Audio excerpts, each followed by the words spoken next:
We now proceed to the next segment. Before I invite Dr. T.S.Saravanan to speak, here's a brief word of introduction. Dr. T. Sankara Saravanan is currently working as Principal, All India Civil Services Coaching Center, Government of Tamil Nadu. He is also co-director of TNT BESC Translation Projects and the Chennai International Book Fair, CIBF, which has seen 3 editions since 2023. He is associated with the translation and publishing of 80 Tamil titles in English and other Dravidian languages. He has worked with renowned civil servant Mr. T. Udayachandran, IAS, on revising the school curriculum and releasing new editions of textbooks. He has also worked with Ms. Mini Krishnan on translation projects. He has participated in Frankfurt, Sharjah Book Fairs and ASEAN Rights Fair to promote the Chennai International Book Fair. As a writer, Dr. Sharavanan's Kai Alavu Kalanjiyam, handy encyclopedia of general knowledge published by the reputed Tamil publisher Vikatan Publications, has seen 25 editions and has sold more than 1.75 lakh copies. As a mentor, he has launched more than 50 civil service aspirants and is the recipient of accolades from senior civil servants such as Dr. R. Balakrishnan, Dr. V. Irai Anbu, and Mr. T. Udayachandran for training the aspirants of Tamil Nadu to be successful All India Civil Service officers. As a successful All India Service Officers erudite scholar in Tirukural, Dr. Saravanan has received appreciation from various senior Tamil scholars, including reputed actor cum orator Mr. Shivakumar and senior Tamil writers such as K. Rajanarayanan, Prabhanjan, Mu Mehta, Imayam, Su Venkateshan, and S. Ramakrishnan for his contributions to the Tamil language. It is indeed a pleasure, sir, to have you with us today, and we request you to say a few words. எல்லாருக்கும் வணக்கம். So பைலிங்குலாக தான் பேச போகிறேன் நான். Beer என்கிட்ட இங்கிலீஷில் பேசுங்கன்னு சொன்னார். நான் இங்கிலீஷில் பேசுகிறேன். அப்போ ஒரு கண்டிஷன், ராம் சார் ஃபுல்லாக தமிழ்லே பேசணும் அப்படின்னு. ராம் சார் ஃபுல்லாக தமிழ்லே பேசுகிறா இருந்தால் நானும் ஃபுல்லாக இங்கிலீஷ்லேயே பேசுகிறேன் அப்படின்ட்டு. இது முக்கியமான ஒரு ஈவெண்ட்டு. 10 இயர்ஸ்க்கு முன்னால் வி மெட் கி ராஜநாராயணன் அவர்களை போய் சந்தித்தோம், my self and mini madam. So we went to Pondicherry to meet Kira and translating one of his work, that is Karisal Kathigal, through Textbook Corporation. That project was launched and that was the first book released in Tamil language. It is after 40 years. It was released in 80. That was compiled by Kira. So it was written by many writers of Kovilpatti region, and 5 of them got Sakitya Academy. Those writers wrote that Karisal Kathigal. That were by different, around 20 short stories. That book was edited by Kira, not only a writer, he also encouraged the youngsters to write. So that book was, we published in 2018. So an interesting thing happened in 2018 while selecting the title for that book. When it was translated and published through HarperCollins and the Tamilnadu Textbook Corporation, the project was launched. And earlier we decided to keep the title because Karisal, always there is a difficulty to translate Tamil title to English. So Karisal Kathigal, we decided to have the title as Stories from Black Soil. So that was the original title, and we signed the agreement. It was a government initiative. So at that time we signed the agreement with HarperCollins, and the project was launched. But after that discussion with the editorial team of HarperCollins, Mini Madam changed the title Along with the Sun. That is one of the story by Tamil Chelvan in that Karisal Kathigal. That is the one of the story among the 20 stories. One story was Along with the Sun, and the agreement was made and it was taken to our higher ups. So one of senior officer was there and she has to sign the agreement. She was frightened on seeing the title because at that time the project was launched. The previous government was in power. So that is nearing the elections. So, along with the sun means that refers to the DMK. She was frightened. See, earlier the title was Stories from Black Soil. Why you changed the title? I told I didn't change the title. Only Mini is responsible for that. She only changed the title because when there is in the airport, they have to pick up the book. Means the title has to be universal.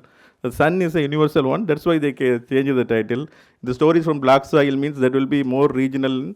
If it was they want to, because that is the title of a book. That is a story by Tamil Chelvan. The Tamil title is Vailodu Poi. Vailodu Poi is the Tamil title. And while translating into English, they titled as Along with the Sun.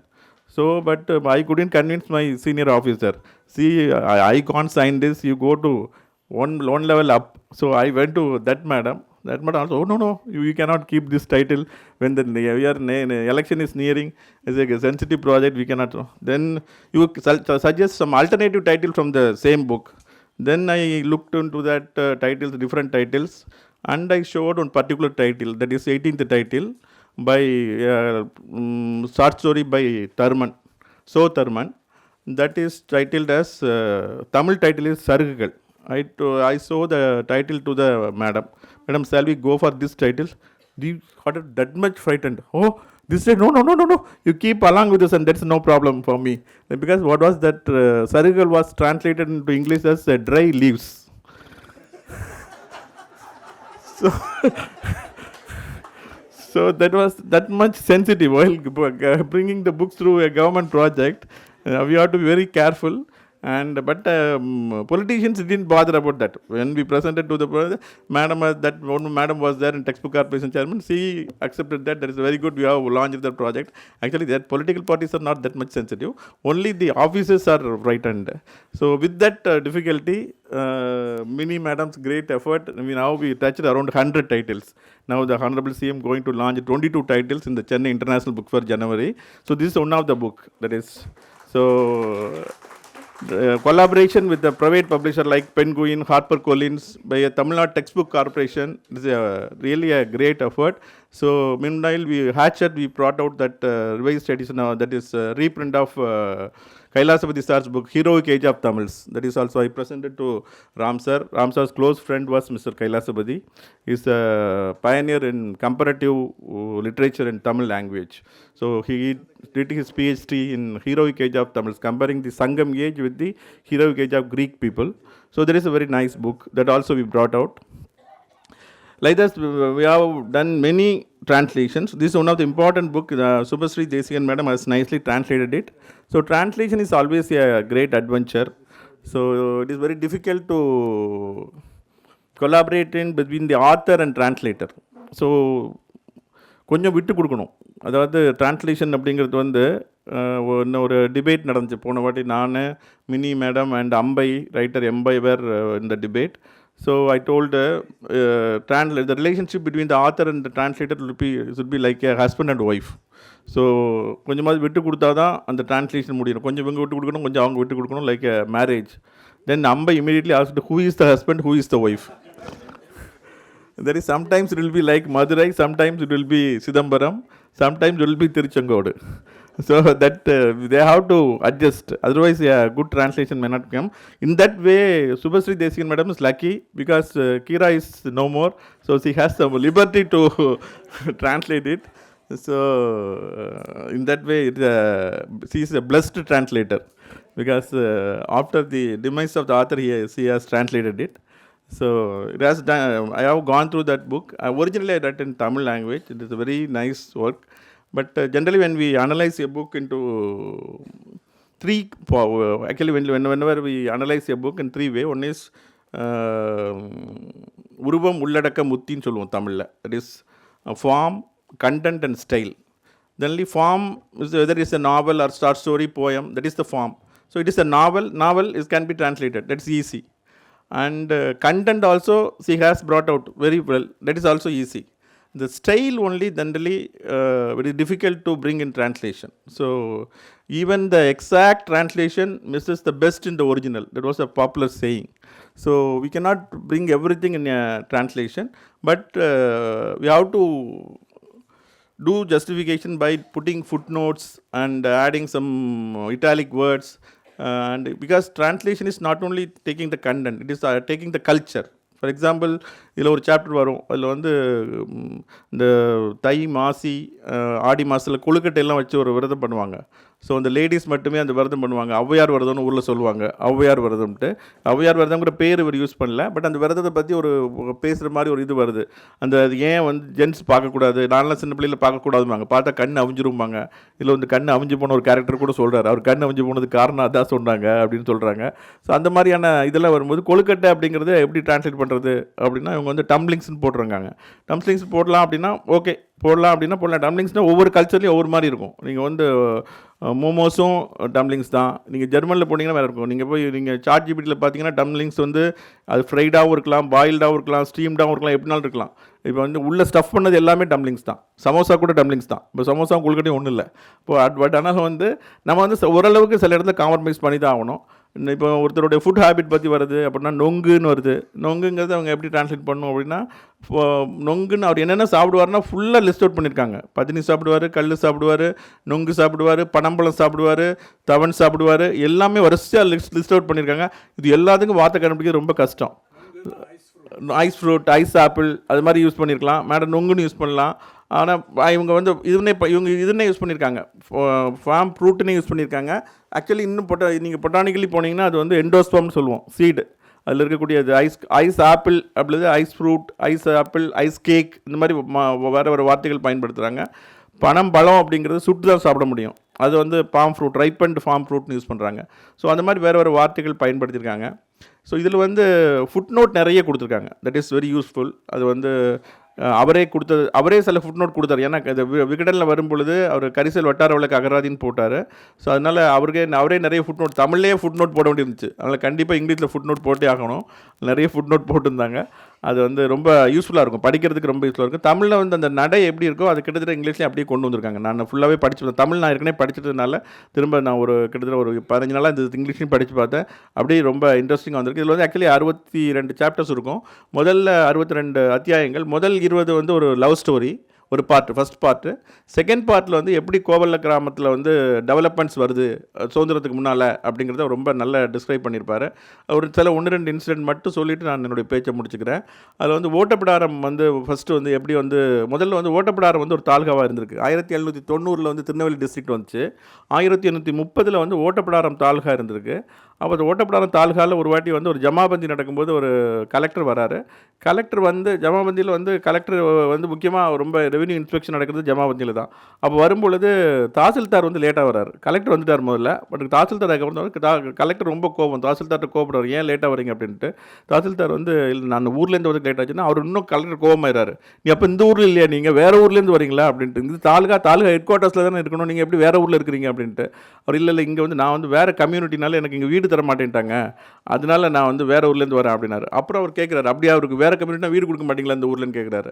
அப்போ அங்கே உள்ள கணக்கில் சொல்கிறார், ஆமாம் கொடுக்க மாட்டாங்க அப்படின்னு சொல்லிட்டு.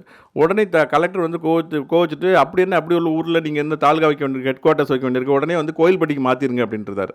அப்படி தான் கோயில்பட்டி தாலுகா வந்தது அப்படின்னு சொல்லிட்டு கீரா இதில் வந்து எழுதியிருக்காரு. ஆக்சுவலி இட் வாஸ் ட்ரூ, ஒரு ஹிஸ்ட்ரி. அது 1830 கோயில்பட்டி தாலுகா வந்திருக்கு. 1830 வந்து அதுக்கப்புறமா அது வந்து ஃபுல்லாக வந்து அதுக்கு ஓட்டப்பிடாரம் தாலுகா அந்தஸ்து போயிடுச்சு. அதுக்கப்புறமா 1970 தான் திரும்ப வந்து ஓட்டப்பிடாரம் திரும்ப வந்து கோவில்பட்டியை பிரித்து ஓட்டப்பிடாரம் தாலுகா 1970 வந்திருக்கு. ஸோ முதல்ல இருந்த தாலுகா அந்தஸ்து இழந்துட்டு. ஸோ இதெல்லாம் இந்த மாதிரி நிறைய வரலாற்று விஷயங்கள் இது நிறைய இருக்குது. பின்னால் வரும்போது ஐஎன்ஏ பற்றி, சுபாஷ் சந்திரபோஸோட ஐஎன்ஏ பற்றி பேசிக்கிற மாதிரி, இந்தியன் நேவல் மியூட்டினி பற்றி அது மாதிரி தகவல்கள்லாம் வருது. உள்ளே வந்து எப்படி வந்து கடிகாரம் வந்துச்சு, கோயில்பட்டிக்கு ஒன்று கடிகாரம் வர்றது, கோயில்பட்டிக்கு வந்து எப்படி வந்து டார்ச் லைட் வருது. டார்ச் லைட் வந்த உடனே எல்லோரும் அதுக்கு முன்னாலெல்லாம் அங்கங்கே எல்லோரும் சந்திச்சுட்டு இருந்தாங்க, இருட்டில் பேசுகிறவங்க பழகிறவங்களாம் இருந்தாங்க. டார்ச் லைட் வந்தோடனே எல்லோரும் பயப்பட ஆரம்பிச்சிட்டாங்க. ஏன்னா டார்ச் லைட் வந்து அப்படி போய் அடித்தோம்னா நம்ம மேலே வெளிச்சு வந்து யாருன்னு தெரிஞ்சிடும்னு சொல்லிட்டு எல்லாரையும் வந்து அதனால் டார்ச் லைட் வந்ததுனால அந்த ஊரில் ஒழுக்கம் வந்தது அப்படிங்கிற மாதிரி சொல்கிறாரு. ஸோ அந்த மாதிரி நிறைய சுவாரஸ்யமான விஷயங்கள் இதில் எழுதப்பட்டிருக்கு. ஸோ இந்த இங்கிலீஷ் டிரான்ஸ்லேஷனில் படிக்கும் பொழுதும் இது வந்து அக்ராஸ் த கல்ச்சர், நம்மளுடைய விஷயங்கள் எல்லாம் ஊரில் உள்ள விஷயங்கள், ஒரு வில்லேஜோட reaction for the advent of technology. ஒரு உதாரணத்துக்கு நெருப்பு, மேட்ச் பாக்ஸ் வந்தது கூட ரொம்ப இதாக இருக்குது. கோயில்பட்டி சிவகாசினாலே உங்களுக்கு மேட்ச் பாக்ஸ் ரொம்ப முக்கியமாக இருக்கும். மேட்ச் பாக்ஸ் வந்து இதில் தான் வருது. அதுக்கு முன்னால் மேட்ச் பாக்ஸ் கிடையாது. மேட்ச் பாக்ஸ் கடையில் வச்சு விற்கிறத ஒருத்தர் சொல்கிறாரு. இந்த வெள்ளைக்காரங்க காலத்தில் என்ன ஆயிடுச்சு பாரு, என்ன கொடுமை பாரு, நெருப்பு எல்லாம் கடையில் போய் வாங்க வேண்டியிருக்கு அப்படின்னு சொல்லிட்டு. இப்போ தண்ணியெல்லாம் கடையில் போய் வாங்குகிறோம். ஸோ ஐம்பூதங்களில் வந்து நெருப்பை கடையில் போய் வாங்குறது வந்து ஒரு ஒரு ஒரு வயசான தாத்தா திட்டுறாரு. நெருப்பு வெள்ளைக்காரங்க வந்தோடனே நாடே குட்டி சோறாக போச்சு, நெருப்பெல்லாம் கடையில் போய் வாங்க வேண்டியிருக்குன்ட்டு. அந்த காலத்தில் வீட்டில் யாராவது ஒரு வீட்டில் வந்து நெருப்பு வச்சுருப்பாங்களாம், அது வந்து யாராவது போய் வாங்கிட்டு வருவாங்களாம். தானத்திலே சிறந்தது நெருப்பு தானம் அப்படின்னு ஒரு டைலாக் வருது இல்லை. அப்போ நெருப்பு தானம் கொடுப்பாங்க போல. ஒரு வீட்டில் எப்போதும் 24 மணி நேரம் எரிஞ்சிக்கிட்டே இருக்குமா. அவங்க வீட்டில் போய் தான் நெருப்பு வாங்கிட்டு வருவாங்க. மேட்ச் பாக்ஸ் கிடையாது. மேட்ச் பாக்ஸ் வரும்பொழுது இந்த வெள்ளைக்காரன் காலத்தில் நாடு குடிச்சோரா போச்சு, நெருப்பெல்லாம் கடையில் போய் மேட்ச் பாக்ஸ்லாம் வாங்க வேண்டியிருக்கு அப்படின்னு ஒரு டைலாக் வருது. ஸோ இந்த மாதிரியான கல்ச்சர் எப்படி டெவலப் ஆச்சு ஒன்றும். இன்றைக்கி தண்ணி நம்ம கடையில் வாங்க போகும்போது அதை நம்ம பார்த்துக்கிறோம். இந்த மாதிரி ஒவ்வொரு விஷயமும் இதில் வந்து ரொம்ப நுணுக்கமாக சொல்லியிருக்காங்க. அது வந்து கடிகாரத்தில் மணி பார்க்குறதா இருக்கட்டும், ஒரு வீட்டில் கடிகாரம் வரதா இருக்கட்டும், இல்லாட்டி காசு சில்லற காசு தான் இருக்கும், ரூபாய் இருக்கும். ஒரு வீட்டில் ரூபா இருந்ததுன்னா அவங்க பெரிய பணக்காரங்க. ஒரு 2 ரூபா நோட்டு, 5 ரூபா நோட்டு, ரூபா நோட்டு இருந்தாலே பணக்காரங்கன்னு அர்த்தம். எல்லோரும் ஏன்னா காயின்ஸ் தான் இருக்கும் அப்படின்லாம் வருது. இப்போ நிறைய விஷயங்கள் ரொம்ப நியூஆன்சஸ்லாம் இருக்குது. ஸோ இது வந்து மற்ற லாங்குவேஜ்லையும் ட்ரான்ஸ்லேட் பண்ணலாம். நாங்கள் இங்கிலீஷில் பண்ணிவிட்டு நாங்கள் இன்டர்நேஷ்னல் புக் நடத்துகிறோம், மற்ற லாங்குவேஜுக்கு எடுத்துகிட்டு போகிறோம்.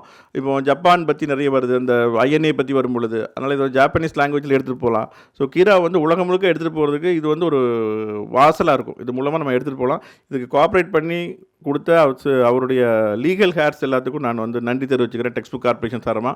ஏன்னா ரொம்ப லீகல் ஹேர்ஸை டீல் பண்ணுறது ரொம்ப கஷ்டம். நாங்கள் வந்து எழுத்தாளரை கூட டீல் பண்ணிடுவோம், அவங்களுக்கு ஈகோ இருக்கும்பாங்க. ஜென்ரலி நான் இங்கே டெக்ஸ்ட் புக் கார்பரேஷன் வரதுக்கு முன்னால் சொல்லுவாங்க, ஆஃபீஸர்ஸ் தான் ரொம்ப ஈகோ இருக்கும்பாங்க.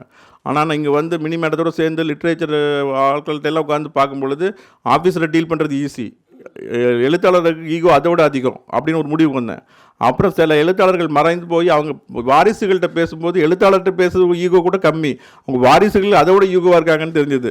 ஸோ அப்படிலாம் நிறைய கற்றுக்கிட்டே இருக்கோம். அப்படி இருக்கும்போது கீரா அவர்களுடையது இளவேனில் இருக்கட்டும், அவங்களுடைய திவாகர் சார், பிரபாகர் சார், அவங்க 2 பேராக இருக்கட்டும், எல்லாருமே நல்ல ரொம்ப கோஆப்ரேட் பண்ணி இதுக்கான ரைட்ஸ்லாம் கொடுத்து எங்களுக்கு ரொம்ப கோஆப்ரேட் பண்ணாங்க. அதனால தான் இதை கொண்டு வர முடிஞ்சது. அவங்களுக்குலாம் நன்றி தெரிவித்து, மினிகேஷன் மேடம் தான் எங்களுக்கு வந்து நாங்கள் டெய்லி சண்டை போட்டுகிட்டே இருப்போம். இருந்தாலும் என்னை பொறுத்துக்கிட்டு கவர்மெண்ட்டில் இருக்கக்கூடிய லிமிடேஷன்ஸ் எல்லாத்தையும் பார்த்துட்டு இதை வந்து ஒரு கொலாபரேஷனில் 100 புக்கு கொண்டு வந்திருக்கோம். அப்படின்னா தமிழ்நாடு டெக்ஸ்ட் புக் கார்பரேஷனோட சேர்ந்து மோர் தென் 20 பப்ளிஷர்ஸ், குளோபல் பப்ளிஷரோட சேர்ந்து கொண்டு வந்திருக்கோங்கிறது வேறு எந்த கவர்மெண்ட்டுமே பண்ணாது. தமிழ்நாடு கவர்மெண்ட் தான் பண்ணியிருக்கு.